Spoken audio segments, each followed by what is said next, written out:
Tonight on CTV News at 5. I swear I was the last person in Canada to know that was a home run. Rooting for a repeat. He was there the last time the Blue Jays won it all.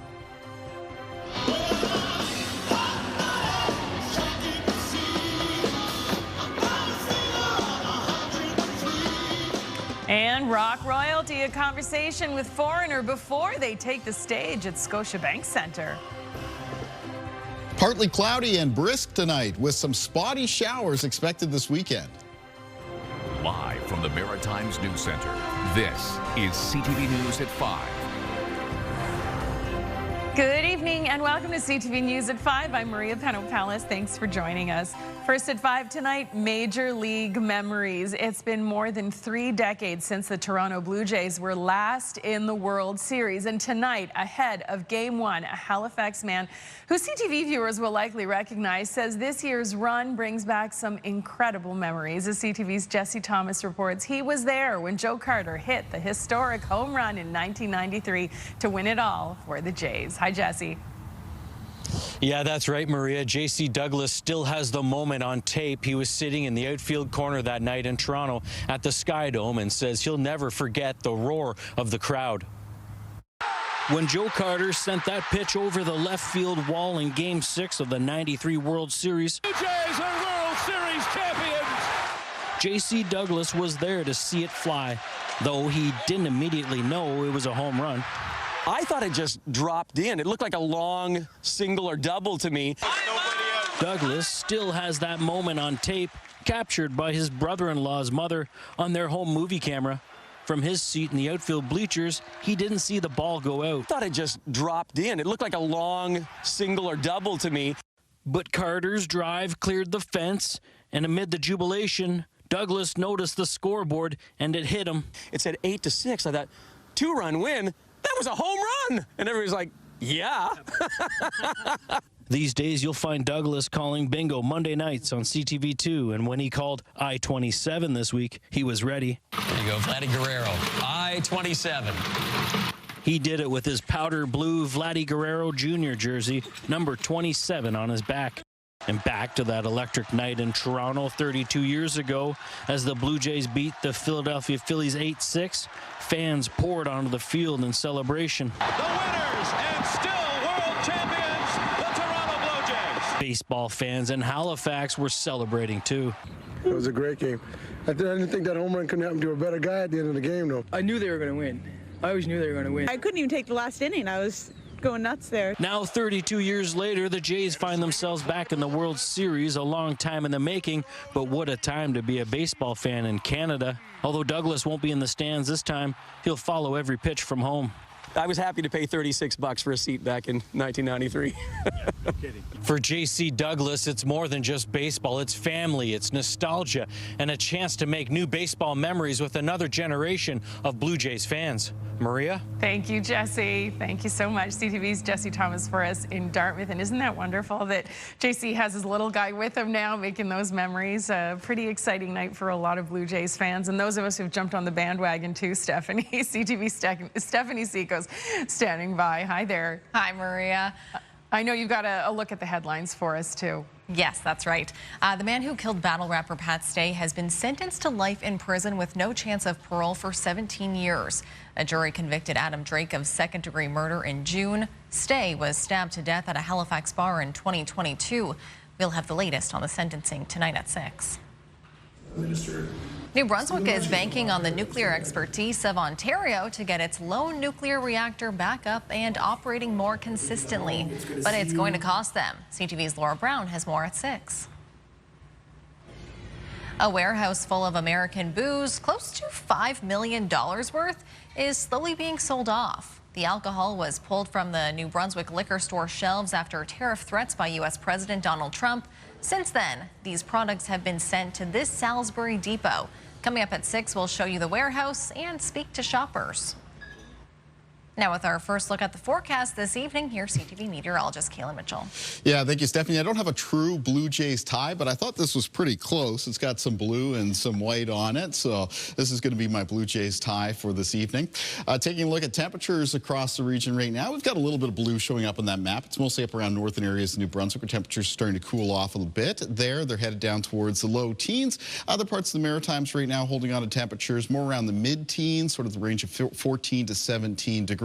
So really not too bad at all for a late October evening. Checking in on the winds around the region, a little bit variable in direction, but lighter than they have been over the past couple of days. They're mostly being sustained right now between around 5 and 15 kilometers per hour. A couple parts of the Atlantic coastline of Nova Scotia reporting some sustained winds closer to 20.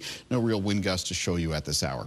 Taking a look at things on radar and satellite for this evening, there is a little bit of cloud cover around, and generally for tonight, expecting partly cloudy conditions in the region as well as some fog patches.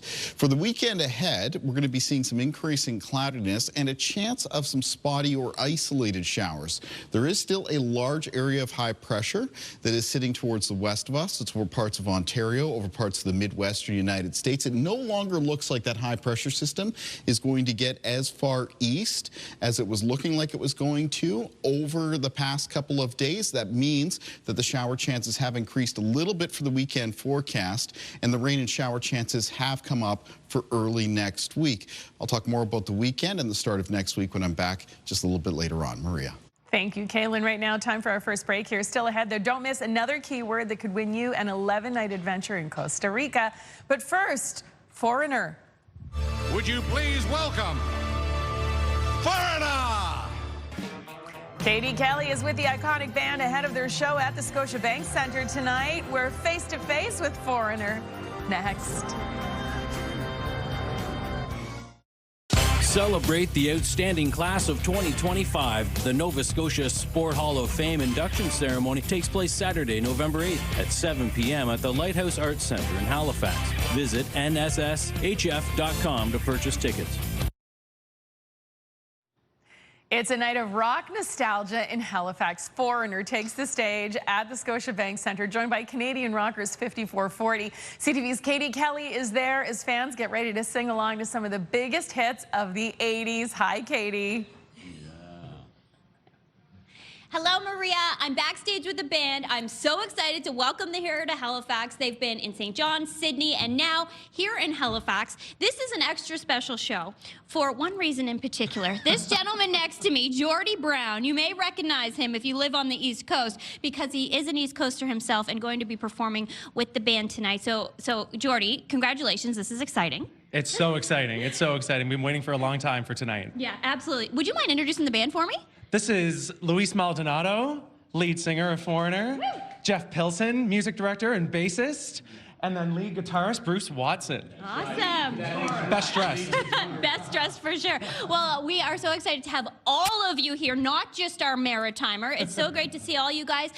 Tell me how the shows have been so far. How was Newfoundland and Cape Breton? They've been great. You know, people love the music, and we just want to play these songs as best as we can for them. And they get up eventually and start, you know, rocking with us. It's great. Awesome. Lots of energy. Amazing. Oh, that's so cool.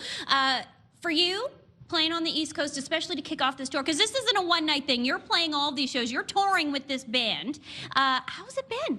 It's been amazing. It's been amazing, and it's been awesome to. I actually got screeched in the other night in St. John's. It was my first trip to St. John's, so it's wild that Foreigner inviting me on this tour caused my first trip to St. John's. And so actually I was hanging out with the boys from 5440, and we got screeched in. Awesome. Did it the proper way. Oh my gosh, amazing. That's so cool. And tell me what it's like having this Maritimer join you guys for these shows. Well, I mean, not that we need to be more legitimate, but it certainly legitimizes us in this part of North America. It helps, you know. He knows how to speak some of the local accents, and we appreciate that. But it's fun. It's fun to have a little different slant on the vocals of the song. So you know, we get along great, and it's fun. Awesome, awesome. Another thing I know you've been doing is inviting local choirs to be part of these shows, which is so cool. Actually, coming up a little bit later on this show tonight, we're going to actually speak with and get a little preview of that local choir. But Jeff, can you tell me why you want to do that, and tell me, I guess, a little bit about what it is that you actually do? Sure. Well, for years we've been working with the Grammy Foundation, and what we're trying to do is raise awareness about school funding, especially for music and the arts, which tend to get cut first when there's budget cuts. So we're trying to raise awareness about that. So we bring these choirs in, we give some money to their school to help their music program, and then they get to sing in front of thousands of people, and it's an incredible experience. And especially up here in Canada, it's really fun for us because we are trying to bring the unity between Canada and the U.S. That's why Jordy's with us too, you know. I know. As soon as he walked in, I said, I see you in that Canadian plaid. Exactly. Awesome. And tell me what people can expect on that stage here in Halifax tonight. Nothing. Nothing. I mean, they're going to expect a really great concert, a bunch of guys running around and connecting with everybody in the crowd. I mean, it's really awesome. So come out and celebrate with us these songs. They're awesome. Awesome, awesome. And we'll end with our Maritimer for you. How are you feeling? And you're excited to tour the rest? Because this is tonight Halifax, but then you've got Moncton, and you guys are going around the rest of the country, right? Yeah, it's really exciting. I was saying that doing St. John's and then Sydney back-to-back, I should have given the guys like a dictionary as to how to figure out the local dialects. But no, I'm so excited tonight. I know anywhere I look in the crowd, I'm going to know somebody personally. So it's pretty awesome. Awesome. Foreigner in Halifax tonight, Moncton tomorrow, and then taking a trip around the country. Thanks you guys so much for being here. Great to meet you all. Awesome. And we'll see you again soon. And we'll see you really soon. Back to you, Maria. Woo! Thank you, Katie, and thank you to the band. What an awesome thrill, and what a thrill that the audience is in for tonight. All right, have some fun. All right, let's head over to Kaylin Mitchell now, who's standing by with a look at how the weather's shaping up. Is it a good night to get out and walk around for a concert there, Kaylin? Yeah, absolutely. Anybody heading out to the concert tonight has some pretty pleasant weather conditions. In fact, it was generally pleasant weather across the Maritime region for late October. Many areas seeing a mix of sun and cloud, including here, looking out at the QE2 Lottery House. This is in Middle Sackville, Nova Scotia. $1.6 million grand prize show home in the QE2 Home Lottery. The early bird prize deadline is midnight tonight, and you can visit the link section of our website for more information. We'll be right back.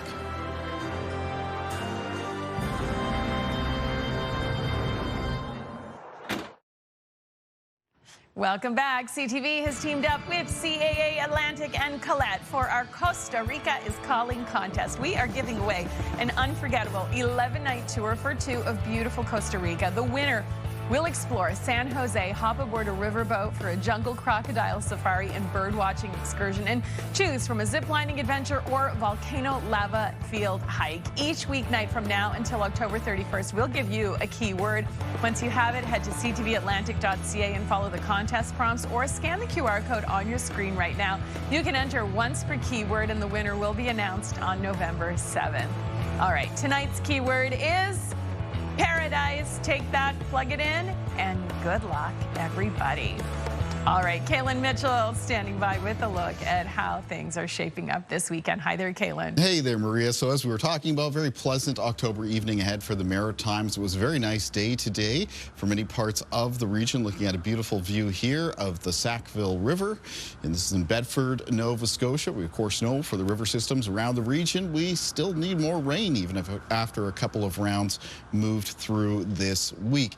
Taking a look at what's going on currently, barometric pressure has started to rise once again for all three maritime provinces. We're now in behind that low pressure system, and one of the weather fronts that brought us our most recent round of wet weather with it. There is a little trough of low pressure hanging back over or up below that low pressure system, and that's going to keep a little bit of cloud cover around tonight. Partly cloudy conditions expected, and weather conditions tomorrow looking just a little bit more unsettled, with a chance of some showers around parts of Prince Edward Island and Nova Scotia, though still expecting mainly a mix of sun and cloud for New Brunswick. So taking a look at things on radar right now, we do have a little bit of a spotty shower that has popped up around northern areas of the Annapolis Valley in Nova Scotia. Maybe a couple light showers ongoing just to the south of Moncton. There were a few showers that moved through parts of Cape Breton today. Those showers that are present are going to be coming to an end as we make our way through this evening. Then the remainder of the night, partly cloudy, some of that fog developing as we head into the start of the day on Saturday. Now, first thing Saturday morning, there's a low chance of a couple of showers around western areas of New Brunswick, communities like Woodstock, for example, about a 30% chance of a shower shower there, and late morning into early afternoon, a low chance of a shower around Fredericton. Also expecting a couple isolated showers around the Minas Basin for Saturday in Cumberland, Colchester counties, as well as towards Prince Edward Island. And then later in the afternoon, sort of a broader chance of a couple spotty showers popping up, basically Halifax and east across Nova Scotia, including locations in Cape Breton. Heading into Saturday evening, though, those showers should be ending or will have cleared east over the Atlantic. And moving through Saturday night, we can expect a few clouds around, fog patches possible again. Then it's increasing cloudiness for Sunday with a chance of showers for both Prince Edward Island and Nova Scotia. Winds in the forecast for tomorrow will be out of the north and northwest. They'll be sustained between 10 and 20 kilometers per hour. That northwest wind is going to start to cool temperatures off just a little bit. It's not too chilly for Saturday, but definitely down a couple degrees compared to the last couple of days. Speaking of being down a little bit, low temperatures tonight, 0 to 6 degrees for New Brunswick, down around the mid-single digits for Prince Edward Island, and low temperatures tonight for most of Nova Scotia between 4 and 10. Highs in the forecast for tomorrow in New Brunswick, up in the north between 8 and 12 degrees. Central and southern areas of New Brunswick with high temperatures mostly between 12 and 14. Near 12 degrees for Charlottetown, most communities for Prince Edward Island for tomorrow, and high temperatures for Nova Scotia between 13 and 15 degrees. In the forecast for Sunday, there's the increase in cloudiness that I mentioned, and there'll be about a 30% chance of showers once again Halifax and east in Nova Scotia, as well as for Prince Edward Island. High temperatures on Sunday across the Maritimes, high single digits and low teens. And the start of next week, with that high pressure system not coming as far east anymore, it is possible that we could see a low come a little bit closer to the Atlantic coastline of Nova Scotia. Showers in the forecast for that province. Chance of showers New Brunswick and Prince Edward Island. All right, let's take a look at our weather watcher for tonight. And tonight's weather watcher is coming in from Ezra Lamotte from Shediac, New Brunswick. Ezra has sent us a drawing of the fall colors in Shediac, and that's a fine-looking autumn day. Thank you. And if you'd like to be one of our weather watchers, then come into CTV Weather Watchers, P.O. Box 1653, Halifax, Nova Scotia, B3J2Z4, or email kalen.mitchell@bellmedia.ca. Maria. Thank you, Kalen. A Halifax man says he's starting to feel like himself again after having a stroke this past winter. As CTV's Suzette Belliveau reports, he credits his recovery to the quality of care he received at the QE2. Chris Johnston is thankful for the technology available at the QE2 Health Sciences Center that helped him regain his mobility. February 10th of this year, I suffered a hemorrhagic stroke while at work. I was on a roof working in Bridgewater, and I lost all mobility basically on my left side of my body. The 42-year-old spent 10 days at the infirmary before being moved to the rehabilitation center until he was released in May. Basically called this place home the entire time, and learned how to do a lot of things that we take for granted, you know, from putting my socks on to learn how to walk again. These days, he visits the QE2's Upper Extremity Performance Center 3 times a week, a space funded by donors. It's unbelievable from where I was at from when I first arrived. You know, it took a team of 3 people just in order to get me to go to physio. To now I'm able to walk to my outpatient program. So it's been incredible. So having a new modern space funded by the QE2 Foundation and donors has allowed us to see increased motivation by people to come into a new space. They feel like they're working, and they are working with newest technology to allow them to continue to focus on their recoveries. Lindsay Edwards is an occupational therapist here. She says the new technology allows patients like Chris to reach their goals that much faster. One of the new pieces of technology that the QE2 Foundation funded was a virtual reality. So it's a program that allows the patient to engage in tasks like grooming their pet or making breakfast or grocery shopping. And so they practice the arm and hand movements to do those tasks through the simulation in the game. Well, the QE2 has been excellent. My experience so far, it's been amazing. The people have been amazing. The spaces that have been created by the QE2 Foundation have been amazing. And it's definitely contributed to my well-being and getting better. Motivated to keep pushing the limits in his recovery, thanks to the quality of care and technology available at the QE2. Suzette Belliveau, CTV News, Halifax. Thank you, Suzette, and thank you, Chris, for sharing. It's good to see you doing so well. By the way, the early bird prize deadline in the QE2 home lottery is midnight tonight. Visit the link section of our website for more information. All right, time for our final break here on CTV News at 5. When we come back, though, they're ready for their close-up. I'm very nervous, but I think we'll do good. I think we sound really good. Yeah. I know you can show me. These young performers take the stage with Foreigner tonight. More on their brush with rock royalty next.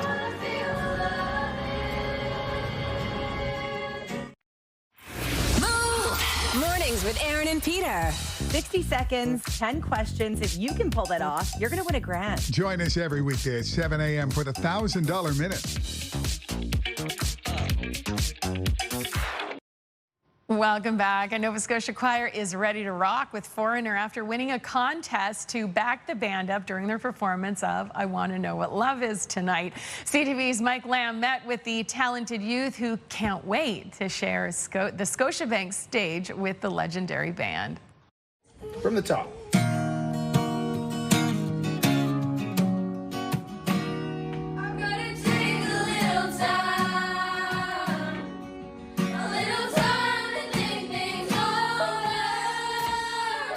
Besides the excitement, I think things are going really well. They sound like professional singers, in my opinion, but you can tell they're a bit nervous, and none of them have been on a stage like this before.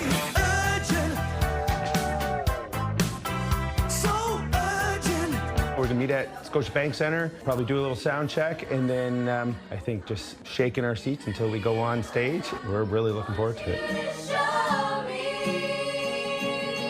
I was like excited. I was like, this is crazy. Like, I've never imagined this. Yeah, I was really surprised. We're so excited. Yes.